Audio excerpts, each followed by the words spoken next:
reasonable way to do it. Which led to more committees and compress it then down. eventually. Recording in progress. Alrighty. There we go. Well, we'll call the meeting to order here, and we'll begin with the roll call. Commissioner Gamot, Here. Commissioner Gunther, Here. Commissioner Hackinson, Here. Commissioner Coots, Here. Commissioner Tilbury, Here. Commissioner Tucker, Here. Commissioner Farian, Here. Commissioner Buchholz, Here. Commissioner Hibbard, and Commissioner Lothar is here. Before we do the Pledge of Allegiance, I missed last year's meeting. I was sick. I thank you, George, for filling in as the chair for that meeting. And I just want to take my personal opportunity to welcome the new commissioners, although you've been here for a year, but you're new to me. So I just want to thank you for serving on the Charter Commission, and we welcome you to the City of Corcoran and this commission. So thank you again for being here. If you'd be so kind and join me with the Pledge of Allegiance.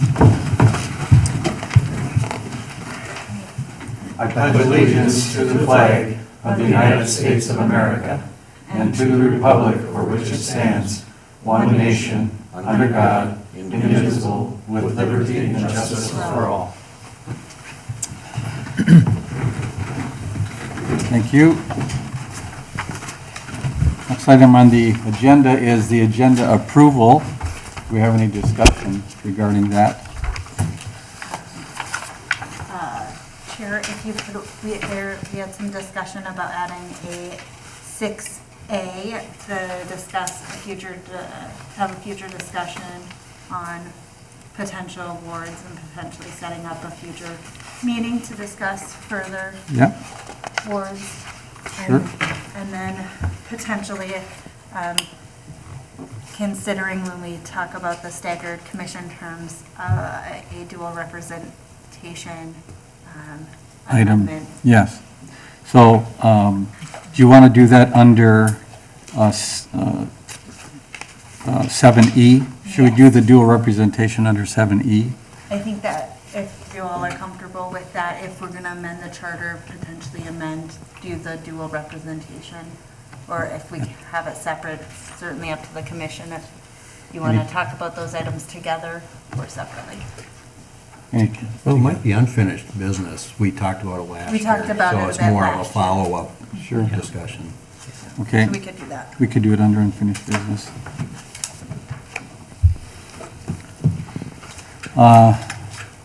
Move to approve the agenda as amended. Second. We have a motion to approve the agenda by Buchholz and second by Gamach. All in favor, say aye. Aye. Opposed, the same. Thank you. I don't know that we have anybody here for open forum. So unless we have anybody We online. do have a few folks online, and Okay. anyone joining us online, if you want to speak at the open forum for the Charter Commission, you can press reactions and click reactions and then raise your hand. If you'd like to speak, you can do so. Do that now. Chair, at this time, no one is raising their hand. Okay. So then we'll move on to item 5, the approval of the minutes. Are there any discussions regarding last year's minutes? I would move approval with a notation that there's a spelling question behind Commissioner Farian's last name. Is that spelled correctly or not? Let me take a look. Yes, it is correct. Okay, and I think it's spelled the same way throughout. Okay. So we probably just want to remove that SP question mark. You can remove that. Chairman, Yes. there's another error in here that Okay, I'd like to all right. point out. Scott Gillier's name, even though he's no longer on the commission, it's with one L, Okay. not two.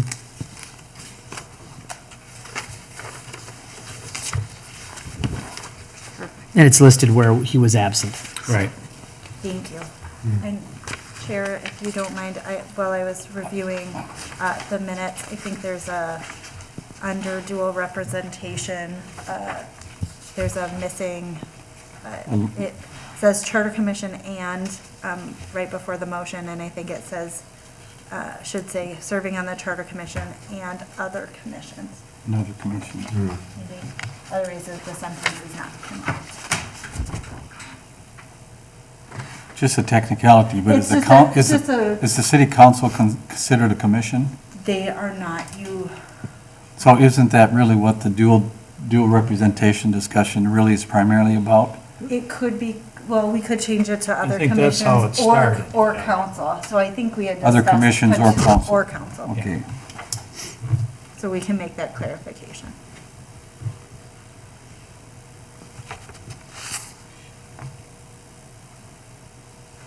All right. So then do we need a motion to approve with these changes?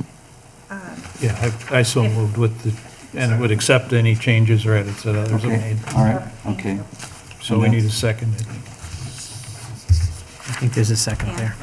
Second with Dan. Okay, all in favor of accepting the minutes as written with the changes? Say aye. Aye. Opposed, the same? I did have one clarification here. Sure. Was Gilliard, did he resign? Yes. Did he? He did resign, and then he has since passed away. Okay, Yeah. okay, thank you for that. Yeah. We extend condolences to his family. Thank you. All right.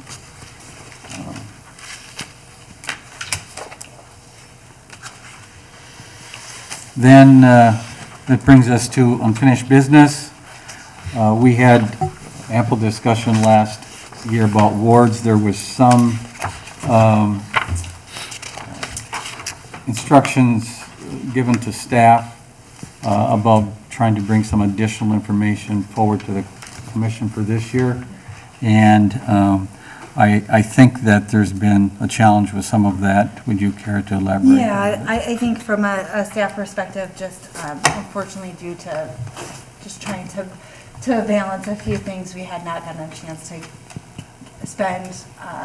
Sufficient time. I didn't want to bring something that hadn't been fully vetted and researched to you Sure. all, so I thought maybe it would make sense to, Chair Lothar and I had discussed potentially setting up a meeting in March and having that be the focus, really having that be the focus, and then potentially whether or not we want to discuss and look at any text for that dual representation and the staggered terms at that meeting. So really have a focused meeting focused on those few items.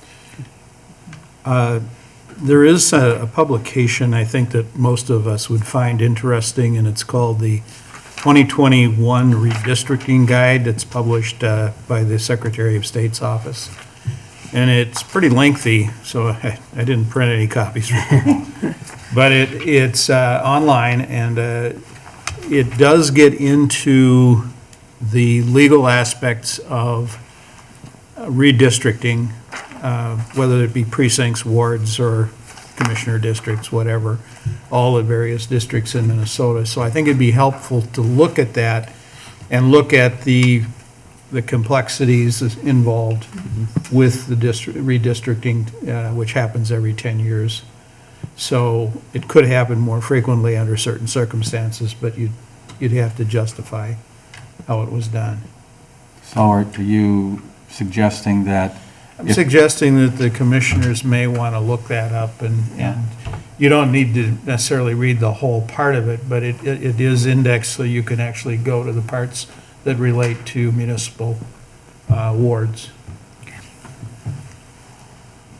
Is that something that the commission would like to have included in the packet, or a portion of that, or I maybe think a link I think to, a maybe a reference link to it, but not necessarily put it all in the packet, because I think it's, again, it's very lengthy. Put a link to it, maybe. Yeah, I think that would be helpful. The other thing, and I don't know that I'd recommend putting it in the packet, Jessica, but for commissioners who are interested in doing a little of their own background reading, the League of Minnesota Cities has an online handbook, and one of the chapters addresses charter city government, and it goes through in a pretty cursory but thorough fashion what charter cities are versus statutory, how charters are created, how commissioners are appointed, what matters can be governed under a charter, what matters aren't governed by charter. And that, it's really a good sort of Charter Commission 101. So that would also be a reference thing, and I wouldn't recommend, there are a lot of pages that Sure, we people can would, certainly but do as a a link to reference. that.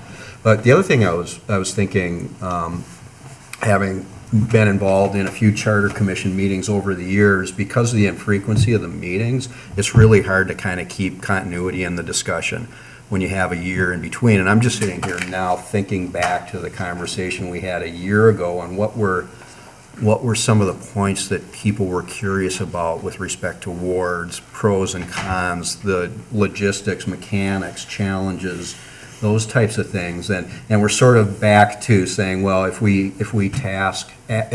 ask staff or some group of, like the chair, to prepare for a March meeting, what is it in fact that they're preparing to present to us? What is it that people would find useful or helpful? Or do we sort of meet in March and then sort of start from scratch again and say, well, what do we know? What don't we know? What are the policy pros and cons maybe? Which is all fair game, but it's kind of like every year we're sort of starting from zero on the topic. So a little bit of a long-winded introduction, but what I'm looking for is figuring out how we can come up with some request for information or target or focus for that discussion. And is there, do we do that by survey among the members, or do we discuss it here, or, just how do you advance that discussion mechanically? Mr. Chairman, I think there's two components to this discussion. One is Commissioner Gunther mentioned, is policy decision of whether or not we want to have wards within the city. And then, depending on that answer, you jump to the discussion of how does that process look like. And I don't know if we want to have staff get to a point of doing a lot of research on process if we're not able to get to a consensus on whether we should do it or not. If I can add to that, there is an aspect of process that also, I think, informs the decision. Right. Because it does involve a significant amount of staff time to go through the process. And that becomes a cost to the city if the city wants to undergo that. I think what might be more helpful, and I think this kind of relates to the experience of other cities, is look to other cities that have gone through the conversion to wards during their growth cycle as opposed to maturity. In other words, when did Plymouth and Maple Grove, institute wards? When in their growth cycle, and when they did, what did those wards look like to accommodate future growth? Did they align them in such a way that all of the wards were likely to experience some level of growth? If I remember redistricting, which we just went through, properly, my understanding is that you balance them at the time of the census. Yes. And then they end up becoming unbalanced by the time you get through the 10 years. I don't think you can structure them so that one where there's land where you've got growth identified in the comprehensive plan is smaller than the other expected growth to happen. I think you have to even them out at the time. That is true. And another, I just had a thought too. Oh, I'm sorry, I should. No, go ahead. Go ahead. Commissioner Tucker. I remember several years ago, the city of Cottage Grove, a group in the city of Cottage Grove was contemplating whether to adopt a charter. And they had a sort of a seminar, I guess, where they invited charter members from other communities to come, and it was just kind of a round table. And it was an open meeting, obviously, but the thing that strikes me is I remember the chair of the Minneapolis Charter Commission was there, who is currently the chair, and it was kind of interesting, and it's someone I had met years ago professionally, so it was really interesting. At that time, for I think 2 years, several years ago, I was the chair of the Corcoran Charter Commission, so I got an invitation to go down there, and it was interesting as we presented our perspectives on charter commissions in different cities to be sitting next to the chair of the Minneapolis Charter Commission, which is very complicated and very in the public eye for all the stuff they've been going through. And then a community like Corcoran, where we meet once a year, not a lot of conflict and controversy and challenges that we would face. But I think it was useful for the people there. So what I'm leading to is there may be people in the cities, to George's point, who maybe would be receptive to coming and talking about, their experience with wards. Maybe I'm not remembering it correctly, but I thought that was, I think, something everybody was interested in last year, was let's get, from cities that have gone to a ward system, or ones that said, no, we're not going to go to a ward system, to actually educate us on kind of what they went through. I thought that was something we had actually all verbally thought made the most sense last year. So I would love to see that, maybe as part of what we do in March, is to, if we could make those requests to those charter commission members of other cities, I think that'd be highly invaluable for the discussion. Commissioner Tucker? Mr. Chairman, to Dan's point, I think it's based on the research I've done, and I've looked at not only the League of Minnesota Cities and the Secretary of State's guide about redistricting. I've looked at cities like Ramapo, New Jersey, all the way out to a small city in Nevada, and their concerns about wards and should we have them or should we not. And then it came from there to not only how many, but are we going to let all of the citizens of the city vote for a particular ward? So, we could have 4 wards, but then do only the people in the 4th ward get to vote for that city council person? Or is it for everybody? Or do we go with at large? Plymouth didn't always have four wards. And there was a time when they had at-large counselors. And the process is going to, without a doubt, get interwoven into our discussions about what we do about wards. And the other thing I want to say, Mr. Chairman, is we finished last year, and I remember this very well.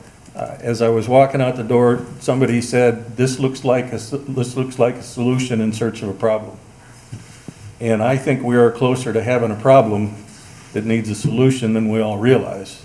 And the more we can get done now and next March, and then again next November, or whenever it is we're scheduled to meet again, we can stave off some of those problems on down the road and really get in. I'm in favor of getting into the weeds, and I'm okay with doing a lot of the research.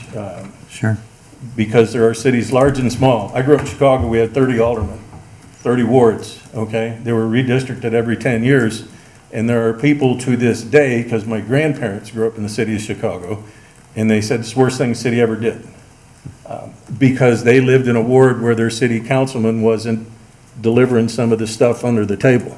Where there were other wards that they loved the council system, they loved their aldermen, because they were delivering stuff under the table. I'm not saying we should head that direction, but you're gonna find all, and if you are, we're gonna start with the charter commission. But there are gonna be people on all points of the spectrum to say yes, no, good, bad, I want it, I don't. And the more we can get into the weeds and both address wards, yes or no, and then the process involved, I think we're gonna save staff and we're gonna save the city a lot of headache.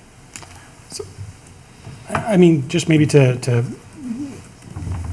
add to that, does it make sense to hold till March to then maybe have like this working meeting, or would it make more sense to kind of prioritize having a meeting with, charter commission members of other cities sooner or before that, so we can get educated from them before we have a working session? They also, we've referenced many forms of documentation, for reference. I'm assuming they've also done their due diligence and looked at substantially more documentation than any of us have, and understanding what documentation they looked at to inform their decisions, along with their personal experience, I think would be very beneficial to kickstart any discussion so that we're not starting at zero, so we can get a little more momentum behind whatever the conversation would steer us towards. What we might find is that those that have had wards for a while, some of the players that were involved in the initiation of the wards might not be around. So we'd have to rely on whatever they have in their history and their experience. Right. I do agree with Commissioner Tucker that I do think that we've seen, I've been a resident for 25 years here in Corcoran, Commissioner Gamak longer than that. I think you were born in Corcoran, I think, yeah, you know. I'm not sure Commissioner Tilbury, how long he's been here. But I've seen a lot of changes in Corcoran in the last 25 years. And we've been part of having some of those changes take place. And one of the things that I have had discussion, especially with Commissioner Gunther about regarding wards, is the root of the discussion really is how do we keep as level a playing field for as many of the constituents in Corcoran as we can? How do we keep everybody having a voice in Corcoran? And I think that's really what's at the root or the heart of our discussion here. And I do think that we need more information to be gathered in order to really assess that, the answer to that question. I'd like to, quick question, this is a little bit out of sequence here, but having worked with city staff for a period of time and understanding the demands, especially in a growth phase when things are really dynamic, what capacity, I'm going to be really straightforward, Jess, so what kind of capacity does staff have to support the Charter Commission's research and investigation? Because we can't assume that we can sort of assign staff with a big laundry list of to-dos when they've got the demands that they have. So let's hear that a little bit. So we are in the process of hiring the administrative services director, and this would be one of those things that I would task them with doing. What as we're sitting here, I have drafted an email to the city clerks that are in some of the surrounding communities. We had listed some of the cities we had talked about previously. It was Plymouth, Robbinsdale, and Ramsey. So to at least set up a meeting after the election. It's a busy time for city clerks right now, so I don't know that we'd necessarily get a lot of feedback from them before then. But ideally, between now and March, we should be able to have the admin services director spend at least time with each of these cities, and then just understand whether or not, if they have a charter members who know the process, or if it might make sense to invite staff from those cities if they've been through the process or have that history. So one thing to bear in mind, and for the rest of the commission, if people are thinking, how do we put together a work plan to educate ourselves on this, we should also be mindful of the timelines involved here, because award type of, people are generally familiar with how amendments are made on the Charter Commission, and for, non-controversial clerical types of amendments, the city council themselves can pass an amendment by unanimous vote. But anything that even comes close to something like this, the council's not going to touch, which I agree with. So it's got to be a general ballot question. So you have to work back from when ballots are printed if you want the commission to take a vote to recommend an amendment. And we voted on that, and if the commission approved putting the amendment on the ballot, then the clerk would have to get it in time to print the ballot. So now we're looking at a 2-year, slightly less than 2-year time frame. Yeah, we'd be looking at ballots, at least in Hennepin County, our ballots, they need to know what's going to be on the ballot by May 1st of the year that it's going on the ballot. Right. So we need to know by May 1st of 2024 if we wanted to put something like For the this. November election. of For the 2024. November election, Right. and then the words would actually until we have adopted the charter amendment, we wouldn't actually have wards until the 2026 election. Sure. Would be my, Right, right. would be generally how the process would go. And not to jump forward on the agenda here, but I think part of this discussion relates to the budget funds as well for the Charter Commission, because right now, there's really no real budget for the Charter Commission, and so we would need to get that before the council and request a budget amount just for some of the decisions or requests that we would make of the city staff. And if the staff is not, doesn't have the time to do it, then that would mean they'd have to hire, go outside of our staff to hire for some of that. So there's a budgetary issue here as well that needs to be part of this discussion as well, so. So we could, I think, by March, they should, as long as nothing changes with our staffing and we get an administrative services director, this would be one of the things that I'd have them be reaching out to. I was thinking 3 cities, do we be wanting to look at more than that? I think the only thing, my only interjection on that would be, is it possible to find a city that's incomparable population-wise to Corcoran? That, 3 cities less than 10,000 people. yeah, you know, that maybe was on the growth. I mean, I think the population of Corcoran is certainly going to expand over the next decade, there's no question about that. But maybe where we are at currently, and then the projected growth from that, and if there's a comparable city that would be in the ballpark of that, I would like to include that in if at all possible. So I guess I want to clarify, are we talking about cities that went to the ward system at our population today? Or are we looking for our population projections? Because right now, by 2040, we'll be at 11,000. You know, the population might not be as big of an issue as where they are in their growth cycle. Yes. Because, you know, those if we go around the entire metro area, there are others like Corcoran that might already be quite different in their populations. But they're in a point in their growth cycle where they made this decision maybe a couple of years back. And those are the ones that probably would be the most interesting for us to look at. So I would just say, though, just to avoid groupthink or group bias, I don't think we should just look at cities that have gone to a ward system. I think we should look at cities that have asked this question, right? So the ones that have gone to it, we'd want to know why. Those that said, you know what, no, we want to know why too. Right? Is that a harder challenge to find? No, No? no. Yeah. You can do a Google search All right. simply with cities that have a ward system of government. You know, in Google, you get 18 million hits in 9/10 of a second.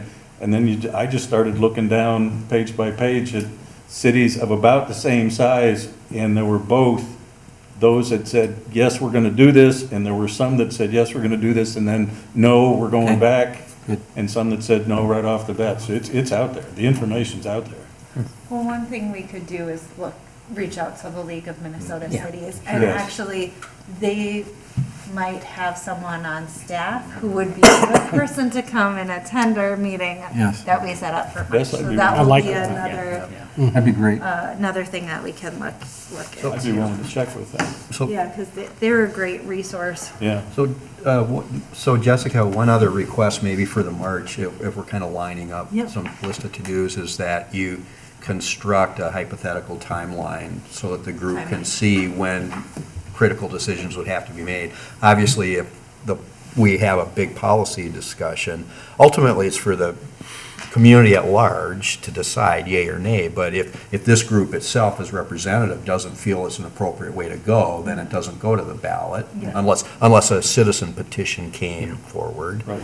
But if this group as representative generally thought, yeah, maybe this is something important enough for the community to vote on, and we think they should vote on it, I think we need to understand that timeline of that scenario because I think it's the kind of thing, I would promote this discussion being made with some sort of public notice and opportunity for public, Open house? open meeting sort of thing, a little more publicized, for feedback and input, that type of thing. So And just maybe- the general sense that anytime you put a ballot an initiative on the ballot, I think it's appropriate to have as much, Education on it. input as possible. Yeah.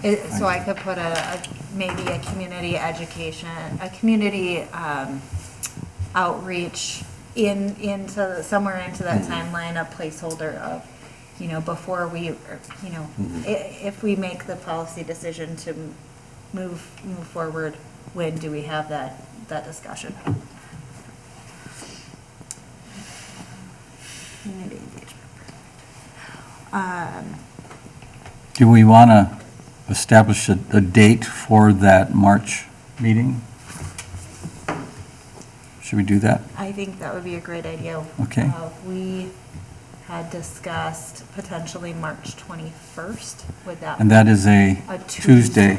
My preference would be to not have a meeting like before a scheduled council meeting, because otherwise we could get jammed up on time on the back end. I'd rather have more of an open time frame. So if a Tuesday, the 21st of March, Does this 5:30 time period work for folks, or would it be better Yeah. to do later?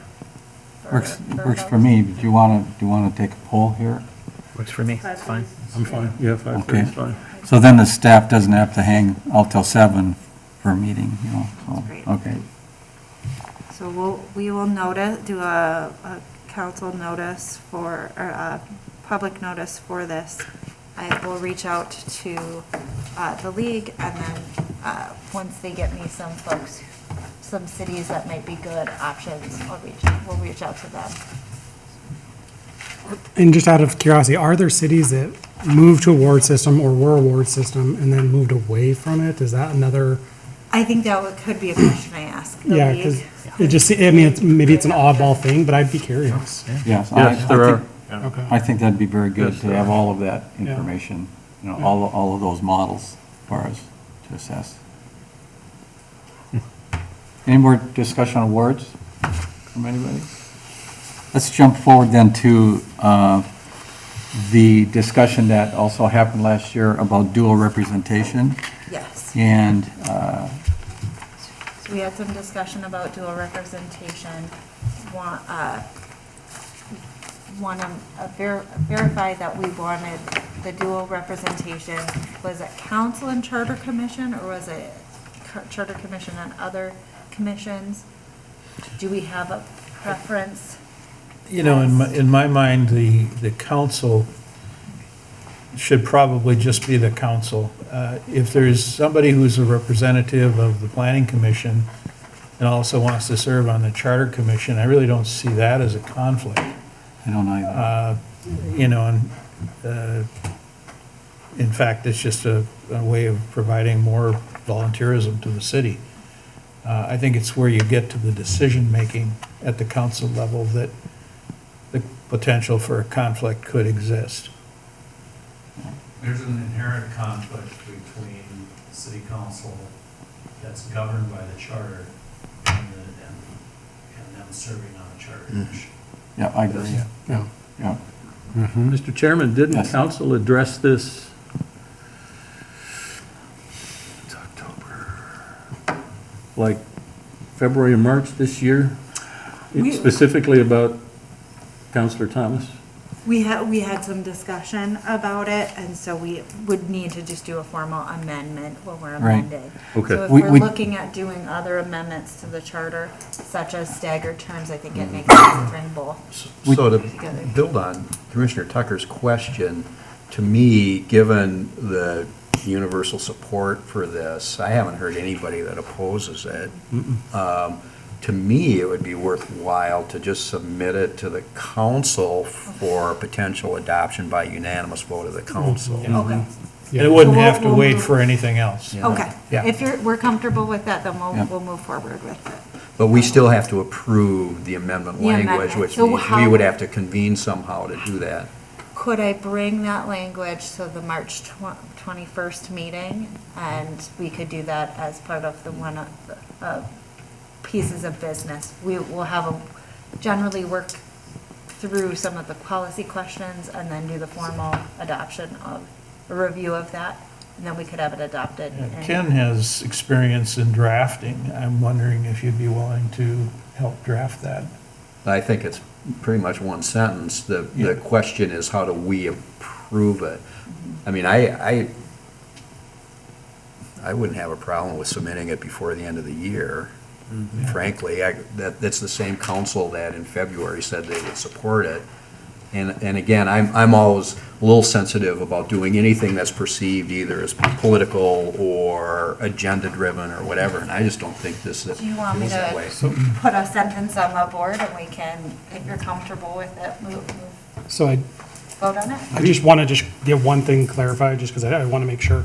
So Charter Commission, yes, with the oversight of the council, obvious conflict of interest. And, there's these other commissions that there shouldn't be. Have we just confirmed that there aren't, between the Charter Commission and these other groups, like the Parks Commission, right? Are we sure that there's no conflicts of interest with any of those groups? Just because, again, do we want to make it a delineation between Charter Commission and Or council all and everything? Or everything? All Because- commissions and the council. Right, because, The council should not be on the planning commission, should not be on the park commission. We've had in our past situations where occasionally, if there was a lack of a quorum, a council member might sit in as a member of one of the commissions. I don't know that that's been necessary in recent times, but, there is that history. So I think it's important enough to make sure that people show up to meetings. So here's another one. This will really challenge you. So, Corcoran is a member of the Elm Creek Watershed Management Organization, and the Watershed Management Organization is a collective sort of committee that the various cities in western Hennepin go together and collectively hire staff to do technical review of projects. Okay? The cities themselves remain the jurisdiction that approve development issues when it has a watershed implication, but they join this thing. So each city appoints a commissioner to represent that city on that management organization. It's appointed by the city council, but it's not a commission of the city. Okay, following? I'm the watershed commissioner for the city of Corcoran, so the question becomes, because the council appoints me, is there any kind of conflict there? And, the spheres of decision-making authority or whatever are completely distinct. But that one, I'm not really even sure how that would work. It's not a commission of the city, but the council appoints me. perhaps some limiting, right? So, for instance, if you're on the Charter Commission, you could be on the Watershed Commission, or you could be on the Parks Commission, but you couldn't be on all three, or on 4 commissions, or 5 commissions. Maybe there's just, we have to put a cap on whatever it is, and just basically say, if you're on the Charter Commission, you can't be on the council, and if you're on any you cannot participate on more than 2 commissions, or something like that, in general, as like a general. Yeah, again, maybe it's broader. there have been past times when a council member has served in the role that you're Yeah, serving in right. right now. In fact, that was the norm, I think, going back. So I don't see that as much different really from the appointments to the planning commission or the appointments to the, to parks. Quite frankly, you're there as a sort of a representative of the city, and you may vote on some things with the commission, but it doesn't have anything to do with the controlling aspect of the charter. I wouldn't see that as a conflict at all. And I really hate to put up limits, in case somebody is really active and really wants to be involved. Or sometimes you have a lack of volunteers and You need it. that person to fill a Yep. spot. Yep. Yeah, Right, and quite right. frankly, that is one of the biggest challenges with wards, is making sure you've got candidates in your wards. And you can run into a situation where you get all kinds of interest, but they tend to live in the same area, and that's a problem. Mr. Chairman? Yes. in our minutes from last year, there was a motion made and seconded to direct staff to draft an amendment to the charter bylaws for simultaneous representation on charter commission and council is not permitted. We can simply take that and amend it to say, I lost my place. Representation on charter commission and other commissions and council is not permitted. Let's not reinvent the wheel here. Yeah. That's already been addressed. I think we can just send this to council for their approval.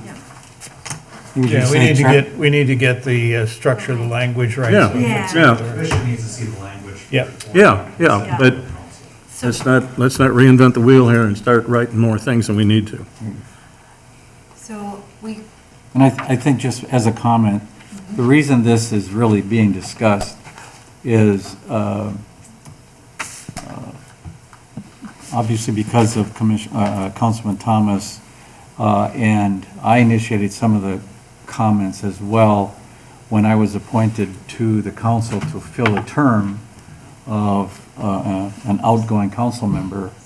And I specifically talked to the city attorney about, is this a conflict of interest? Should I resign from the commission to do this, even though I was only going to be serving for a few months? And the city attorney basically said, there really is no language that prohibits this from happening with our current charter. And so I felt like the situation now required us to address that absence from our charter. And so that's kind of the little bit of the historical background of all of this. And so we do definitely need to do something and address it in the charter, so that there isn't that potential conflict of interest with someone serving on the council, as well as especially the charter commission, when there is the potential of a differing between the council and the charter commission.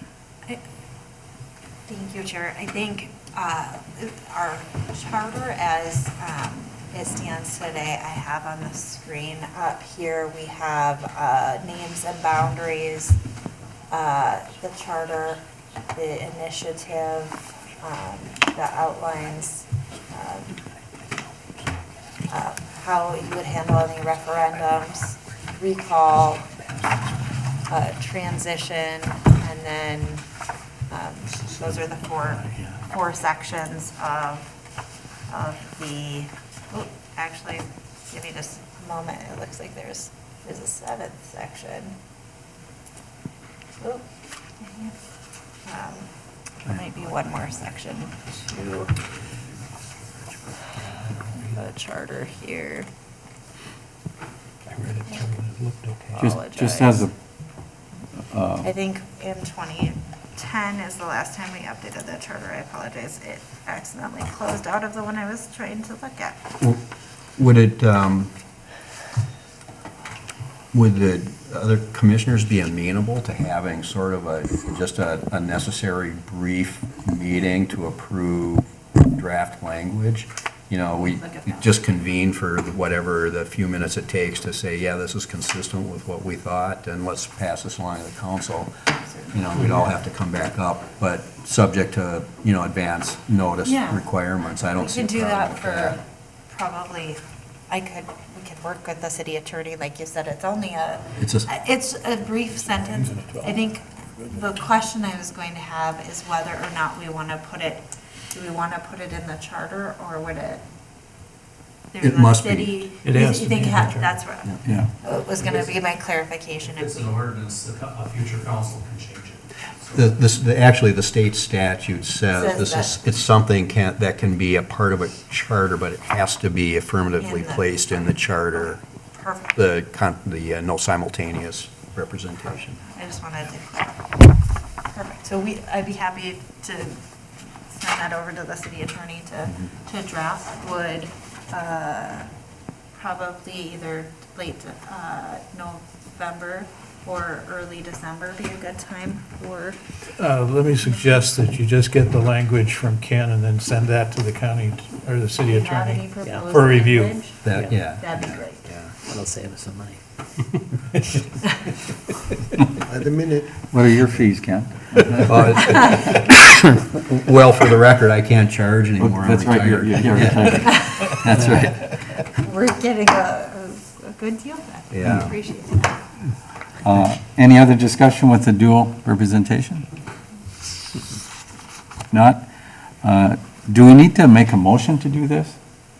I think we already have. Oh, I think you have a motion, yeah. We just wanted to All right, good. clarify. All right, thank you. How we wanted it to be worded and Good. make sure that we weren't missing something from that discussion. All right, Yeah, so this is just clarification. Yeah. good. All right, thank you. Moving on to new business, 7A, review of correspondence. Yes, thank you. We did not receive any correspondence besides the appointment. We did have a couple reappointments Right. to the council, or the commission, I should say. But besides that, we did not Okay. get any petitions. Do these need motions to accept, or just each one of these items? For, Like 7A, B, C? we can just note that we Okay. discussed. All right, I just want to be procedurally correct here. And then the commissioner term updates, you all had that in your packets.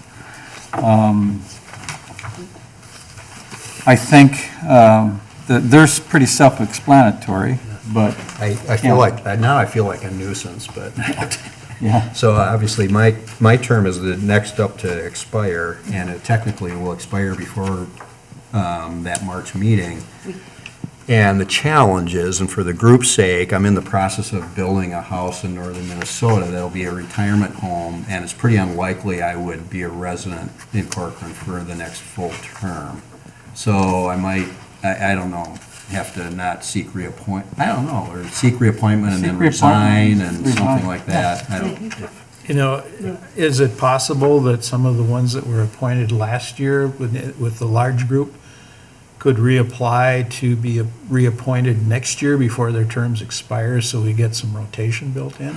so we'll talk about that. that was the staggered term. The staggered part of that term. discussion, yeah. So let's hold off on Yeah. that discussion, George, until that point. I think my personal input, Commissioner Gunther, would be that you apply again, and so that we can receive the value of, your history here. And then when your residence moves from Corcoran to northern Minnesota, you just, at that point, you resign. Okay. I think that's the better way to approach it. Okay. Yeah, Don't want to let you go too easy. yeah. Yeah, I'm gonna have a hook on you and reel you back in a couple times. Alrighty, so these are pretty self-explanatory. We will talk further in a moment when we get down to 7E. And then the annual report to the district court judge. Yes. Well, if you're comfortable with that, we could consider a motion to approve the annual report. Yeah. Just sending over that letter. Yeah. I'll make that motion to accept the annual report. Do I hear a second? Second. Okay. Motion made by Buchholz and second by Hackinson? Hickinson. Hickinson? Yeah. Okay. All in favor, say aye. Aye. Opposed, the same. Thank you.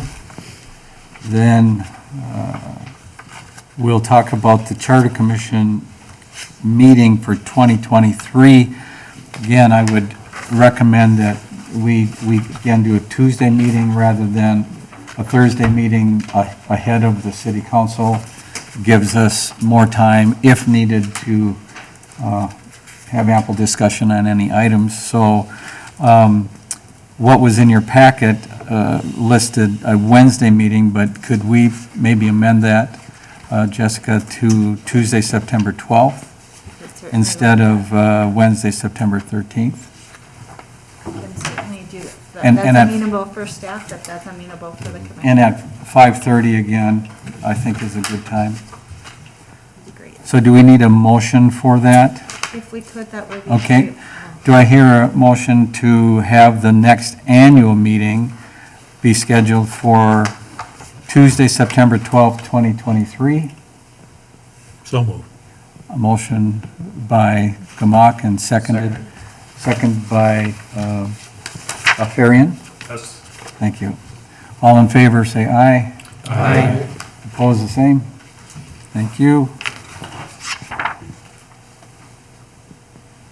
And then we'll talk about the staggered terms for the commissioners. Obviously, we had a fairly large influx last year, and what we are trying to avoid is a massive exodus at the same time.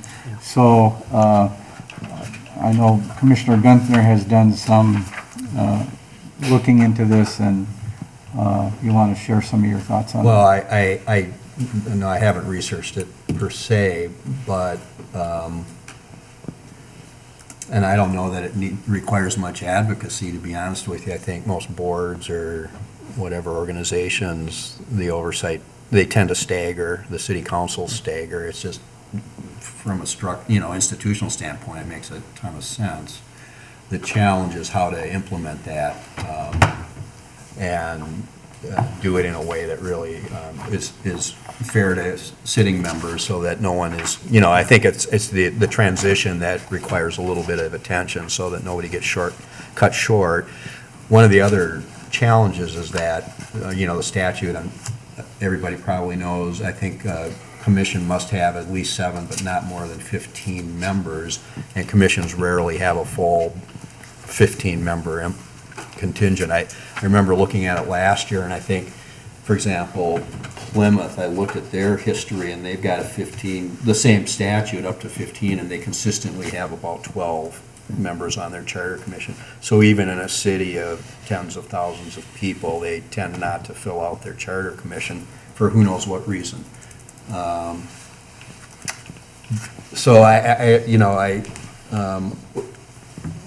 I think it's more in the discussion is more in the execution than it is in the Policy, huh? the legitimacy of the policy. I think the challenge is that like for a planning commission and Parks and Trails Commission, for instance, the council could go and take care of that because those commissioners serve at will.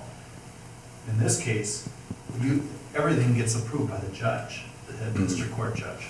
So then that's a whole different element there that, and I'm not sure if there's statutory authority for him to adjust terms at that point, so. Yeah, I don't. The cleanest way may be just to wait until terms are and have the council recommend shorter terms for some and longer for others to get that staggering, or to have people resign and then get reappointed at a certain different term length. Yeah. I don't know. Well, so both the way that the charter would handle, say, council members, the initial statutes and charter provisions related to membership on the city council set that out. So, 2 members shall be elected in the year 2010, and thereafter, 2 members shall be for a 4-year term, and then every 2 years, 2 members shall be elected for a 4-year term, the mayor elected every 2 years.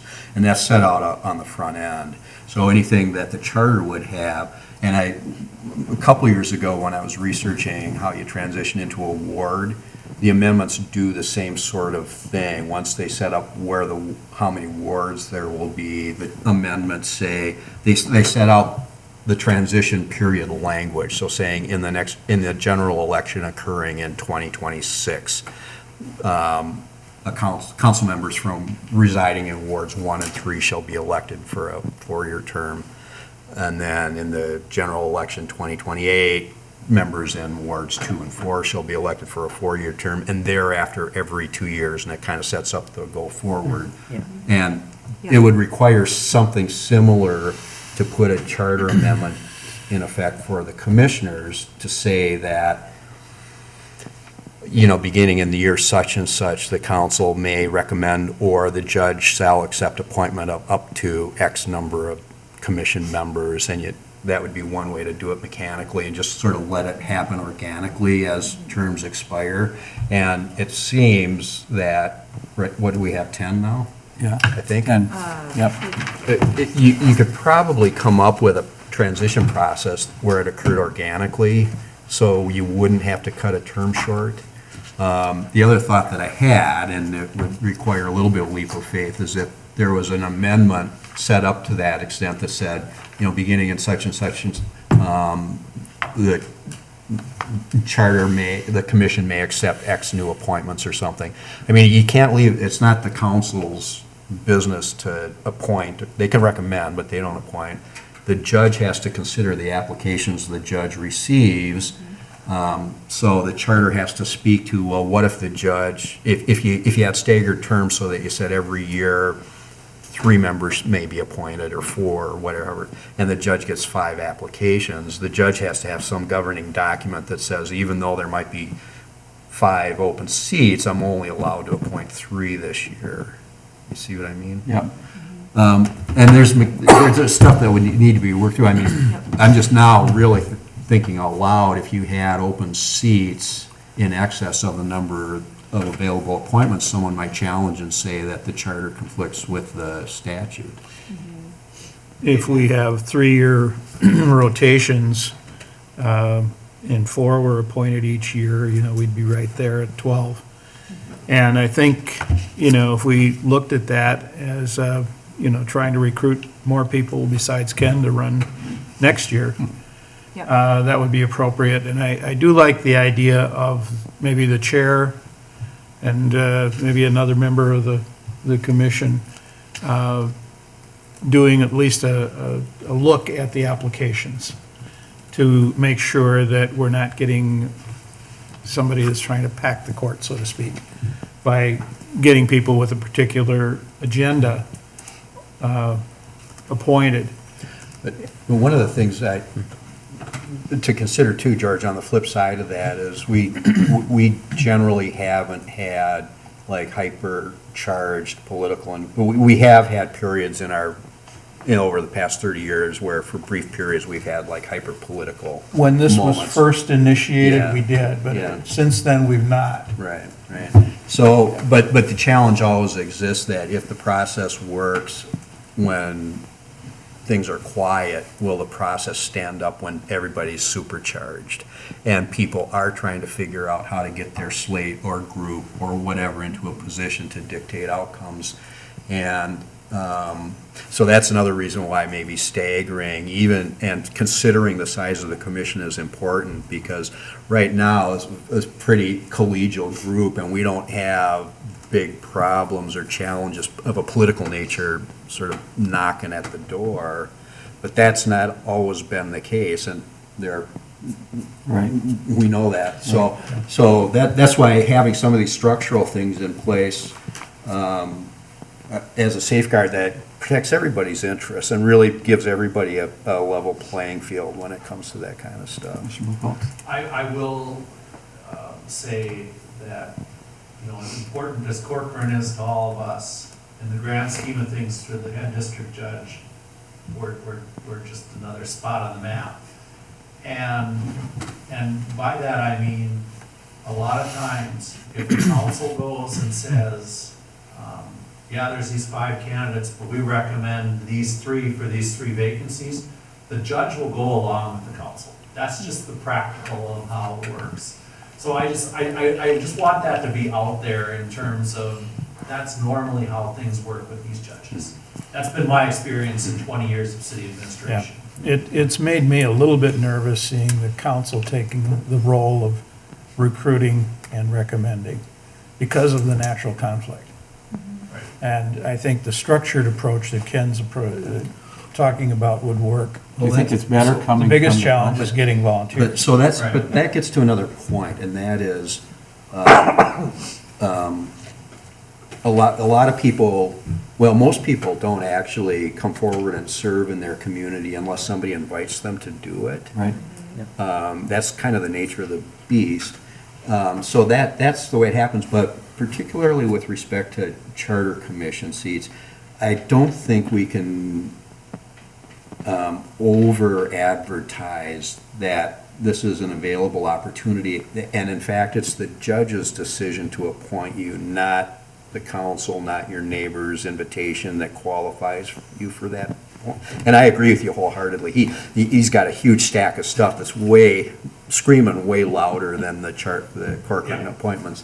But the point is, the state law says that it's the judge's decision who to appoint, and in theory, that's to put it in front of a neutral party that doesn't have a dog in the fight. And so again, I can remember situations where we had sharply divided councils and sharply divided groups within the community. And both of those groups probably at some point would have gone to the judge and said, here's our slate. Now you decide. And the group that was represented best on the council might have done it, but the other group might have done the same thing. So I'm just saying it can happen. Yeah, the first group that was appointed was, I think, 3 and 3. Mhm. And fortunately, whether there was some behind-the-scenes cluing in to the judge that that's how it should go, or if it just happened by random circumstance, I don't know. I personally found it somewhat refreshing when I reapplied this year, and the judge actually wanted to have a conversation with me. Yeah. And because I've been on the Charter Commission, 12, 14 years or somewhere around there.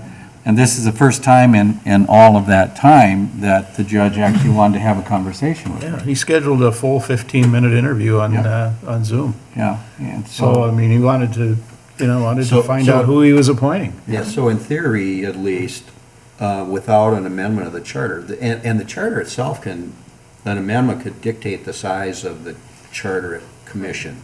Yep. And the law authorizes that, but we can, as long as it's more than 7, it can be something short of 15. But to just sort of play out the hypothetical, if I reapply next year, the judge could also make an additional, 4 appointments at that time? You could have 5 new members next year, in addition to 6 who were appointed last year, and now you've got 11 of your 15 seats that are occurring in a 2-year window, and that just feels awkward. So, like with the council, when I was appointed to the council, there were 2.5 years left of that term. But because it was an appointment, my appointment was only going to last until the next election. And then there was a 2-year election, along with 2 4-year terms. So why couldn't we list 1 through 15 and just say, seat number 1, number 4, number 7, and so forth are elected to this length of a term, and to get everything started. And if there's only 10 or 12 or 10 or 11 commissioners, they still are based on that length of time, that length of term. And then if there's an additional commissioner going to be appointed, they're going to be appointed to, let's say, a chair number 13, which in this sequence might only be a 1-year term, or it could be a 2-year term, or it could be a 3-year term, depending upon where we are in the cycle. And that way, we do get the staggering. Yeah. The other way we could do it, my personal opinion now, I'll get into that a little bit, is I think, say, a number like 12 is sufficient. I don't know that 15 does you much magic, and if you've been involved in a really large public board, it just gets more and more difficult to do business. So because 12 works easily with 4-year terms, you end up with 3 appointments, up to 3 appointments every year. So, for example, with the group where we have 6, I think if the community accepted an amendment where you staggered the terms, then you go to the judge and say, in order to transition, we're going to have some of this larger group literally resign their current term and be reappointed in the new term. So nobody loses their seat, really. And I think, to your point, if the judge receives that request and recommendation that this is a transitional thing, and it's done specifically for people to maintain their seat, And ironically, if someone did that, their term would get extended. Or is there a necessity to resign, or is there a prohibition on someone who's in the middle of a term to implement this Apply for the procedure, new just apply for the new term? I don't I mean, That's a great question. So are we assuming then it's a 4-year term for all of these? And then if we're then assuming a maximum of 15 seats, similar to how, you got appointed temporarily to the Right. city council, couldn't it just be something to the effect of, people can, like, let's just say hypothetically, we have 5 seats open because there's 10 of us, and let's say there's 2 people that would be coming up. So that's 7 people hypothetically. Could we not attempt to fill, if we wanted to, those 7 seats, but with staggering, just general terms, meaning Yes. the judge could go for 4 years in 2, I mean, similar to what you're saying, but, Yeah. but is there like a way to like put that as part of the application process, right? Like, I'm interested in a 4-year term, I'm interested in a 3-year term, I'm interested in a 2-year term. So then that way it puts a little bit more of the driving and, the steering wheel in their hands versus, well, the judge might give you the 4-year, the judge might give you the 2-year, this way it actually informs the judge as to what type of involvement that person's looking for. I guess. or it could be, just like in the election 2 years ago, there was a 2-year term being run for and 2 4-year terms. And when the applicants signed up to run for the election, they either chose the 4-year or the 2-year. So in your scenario, we could actually say, well, there's a 2-year term, or there's a 3-year term, or there's a 4-year term available. What would you want to run for? What would you want to be appointed for? Or you could have them rank them if Well, if yeah, they don't care. rank 'em, Yep. You say, yeah. I prefer to be a 4-year, but I'll take anything, so, Yep. and then Right. just how that all. Yeah, Yeah, yeah. because again, like, I'm thinking in the terms of you building your home, right? At some point you would retire, right? So then so let's just say we had 15 people today, right? So then your seat would become open. Vacant, yeah. But then on your reappointment, you're 4 years out from now, so maybe then your empty spot is a 3-year spot at that point, Right. right? So then when somebody's applying for the available spots, there's a 3-year spot, Right. right? And then we wouldn't have to worry about things glutted up. It would actually create a default cycle by And doing it something would like stay that. consistent. Because you'd be appointing an unexpired term. Yeah, Ken resigns with 2 years left in his term, yeah. you're appointing the unexpired term for that, you're still maintaining your cycle. The cycle. Yeah. Right. So I think one thing, it strikes me that if we have the meeting in March scheduled, this is one where somehow staff could drop some scenarios, or, commission members could submit, a paragraph on how you see something working, and they could put those together. Again, I think the challenge is in just the logistics. The city attorney may have an idea how that is, that's the best way to do that too. To your point about 12 commissioners, is that, is there state statute that states commissioners for a charter commission? So the state law requires a minimum of 7, a 7. maximum of 15. Then the state law then says, but the size may be, within those boundaries may be established by the charter itself. So you could have a charter that says, we're going to have a commission of 7 people. Or, Or a maximum of exactly. 12? Can you- Or, no, you. Can you cap that at The 12? charter could say, we're going to have anywhere between 7 and 12, and then it just depends on appointments. You can still function with 7, you could function with 9, Right. 10, whatever, Right. up to 12. There's a lot of flexibility there. If this were a working team group, 15 would probably be a little over the top. My experience is groups of 7 or 9, somewhere in there, are probably the most effective when you're trying to work together as a team. But this isn't really quite that same thing. This is more an issue of being presented with information, maybe participating in the gathering of information, and then taking a vote. And it's not like we're trying to develop necessarily a corporate work team. It's a little different. So 15 is probably fine. I mean, again, you kind of mentioned if it's not broke, don't fix it, right? If the range is 7 to 15, I don't think that's broke. No. I think what might be broke, right, is just the glut of us that joined. right? And then just getting that right cycle. And I think that's, Get the right cycle. if we address that, then I think not only would everybody here probably appreciate that, I would assume everybody within Corcoran would appreciate that because they know that they have that rolling representation here in the Charter Commission. So, yeah, and I think the tricky part will be the mechanics of it, Right. of getting both the not so much once you get it set up, but the transition to get there. I'm thinking, get into the weeds. too Lots of much. ways to skin that cat. Yeah, if you think about it in terms of what bad could happen would be, we do get into one of those situations where there's people at each other in the community, and all of a sudden, the Charter Commission comes up and there's 7 vacancies. You know, that's not Exactly. probably the situation you want to be in. And I think if we don't make any changes in October of 2025, we potentially could have 6 vacancies because of the 6 of you that came on. So I do think that we would like to go in the direction of this. Well, we could have 11 vacancies, Yeah, we could. Yeah. technically. And that's the tricky detail, because even if you stagger and you put a cap, if you don't fill out your seats every year, you're going to have vacancies, and somebody's going to argue, if I seek appointment and you have open seats, how can I not be appointed? Yeah. But isn't, So that, again, I that, think that's a little bit of a legal counsel question.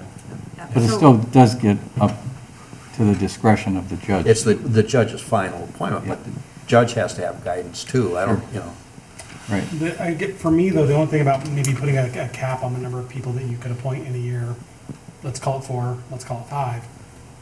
Lightning strikes, we all get electrocuted. Okay, so we need a minimum of 7 people on the Charter Commission. So if you put that 5-person cap, how do you get to the 7 people, right? So I think putting any kind of cap in regards to that would be, I guess, fine, but you'd have to have the qualifier, yeah, right, just to prevent Right. that scenario. right. So I'm thinking, Well, it's not so much the 5 per year, it may be, as a max, it's 5 per year of expiration. So if you have those, if you have 2 one year and 5 like that. the other, that you can fill those, but you've still got the staggered term. yeah, or to build on sort of Brian's, we're going to have to push and pull. If you either number the seats or you have 3 different categories of appointment, and each category can only have so many appointments or You something could, like you that, could yeah. take all your applicants, do a draw by lot, and. This is your okay, term. This is your term for this Right. initial startup, and then after that, Right.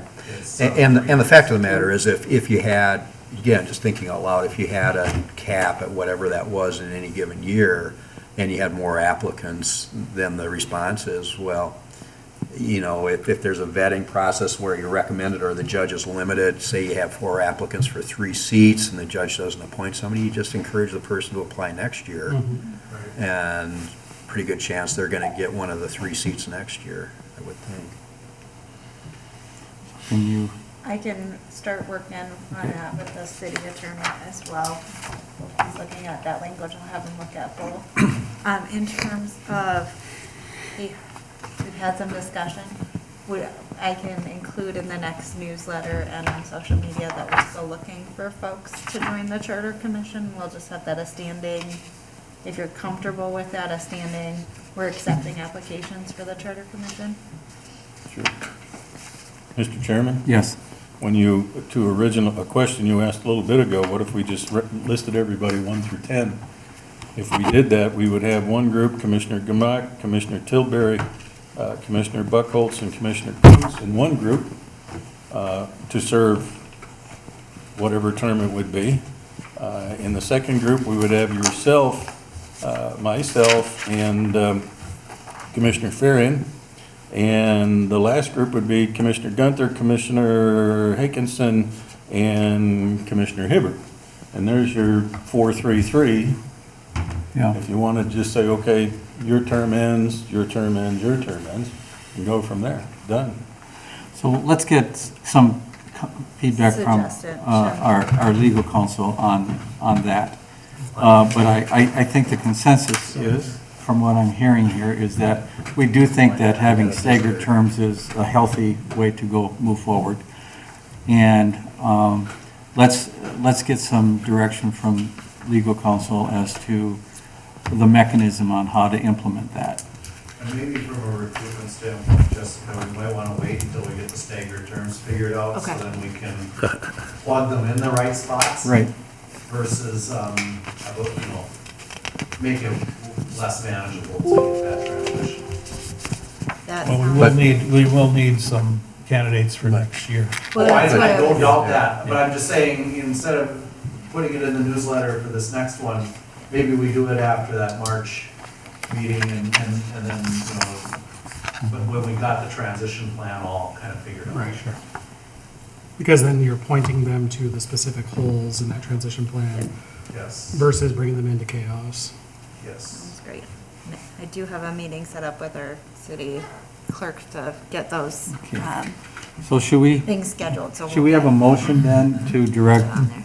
Jessica and staff to Bring back. bring back a draft Make of, that motion. okay, thank you. Motion made by Buchholz, Seconded? second by Coots.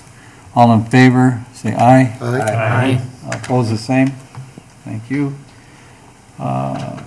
Item 7F, which is budget funds for the 2023 discussion. I think I'd like Jessica to give us a little bit of a timeline on the tax levy and all of that for next year. I think with the understanding that the Charter Commission actually does not have a budget. And so when we give a recommendation to the staff to go do this work here and what have you, there's actually not been any budget for those requests. So I think we should put in a request with the city council on their next budget approval that there should be some budget here that the Charter Commission would be able to operate under. So, Do you recall, Jessica, was there, I feel like there's been a line item under administration. We we do have a line item for legal. We haven't been budgeting anything for the last several years for the Charter Commission, but certainly something that we could absorb into the city's legal budget on an annual basis, or we could set aside a line item. The 2023 budget, we have our preliminary levy approved, so we can, we will likely be doing some tweaks to the final budget before the end of the year. We can't go any higher, so depending on if there's room to go lower, we could put a line item in the 2023 budget, or we could look at adding for the 2024 budget a line item, or allocating even maybe under I think probably our biggest expense would be the legal expense of having the city attorney review something, so we might be able to put a how about department code under. how about staffing, Bill? So staffing is really a matter of just getting the staff to come in and do that. Staff is part of the general levy, so we wouldn't necessarily need to do Yeah, anything separate for that. it's part of the existing staff job description. It's just a matter, do we call it out and identify the amount of effort and work that's being spent to support the commission? And that's really a part of the administrative department. So we could look at if there's room in the 2023, calling it out, or looking at it as part of the 2024 budget to just put some dollar amount, or as we talk with the council about kind of where we are from a budgetary standpoint, just inform them we are working on a few amendments to the charter. So does anybody have any input in terms of trying to look down the horizon here and what we're thinking of trying to do with the discussion on wards, et cetera, and any other thing that may come up? What might be a reasonable dollar amount for the Charter Commission to request of the City Council to include as a budgetary expense? Do you have any thoughts on that? One thing might be worth considering, and this is a little bit ancient history, but John's firm could look this up and get the information. We had 1 year kind of 2005-ish where we received a petition. 2004, I just found. Yeah, and Jeff Carson, who was then the city attorney, had to review the petition for compliance with the legal requirements and all of that. And ultimately, the petition didn't go forward, but it did take up some amount of legal time, and that's probably, at adjusted dollars, $2,005 adjusted to today would be kind of the max you would expect to spend in a year. But at a minimum, for you to talk to city attorney now, Jessica, on a couple of these questions, it's going to show up in a fee statement. Yes. So the council needs to know that they're seeing charter commission stuff in the 2022 approved budget, in their legal budget. And that is something I can let council know as I'm working on, or just as on a general update to them where we're at. Are we kind of just shooting in the dark to try and come up with a budget number here?